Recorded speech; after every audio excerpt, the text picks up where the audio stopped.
Hey guys, in today's video, Iliana and me are going to be explaining you about Chapter 9, Contemporary American Poetry. You don't know how much we were being suffering to make this, but I hope you to like it. American Poetry.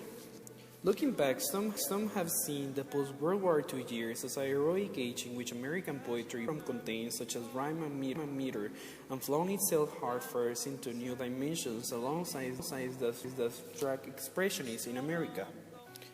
Also, during this period, we had two types of poetry. We have poetry of speaking self and poetry of the world, and between both of them, then we find middle range.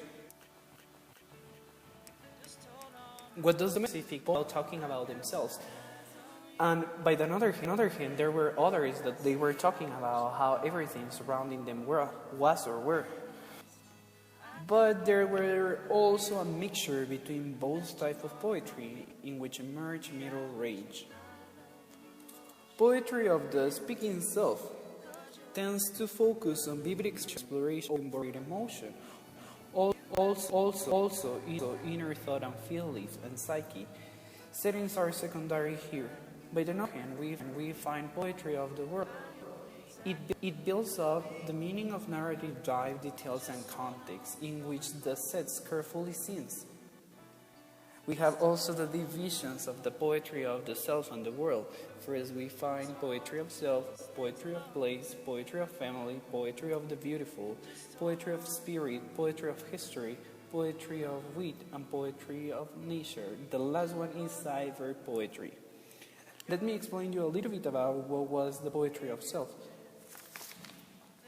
Poetry of self tends to word direct address or monologue, and its most intense it stares a soul condition. One of the most important writers or poets here was Jerry Graham, 1950.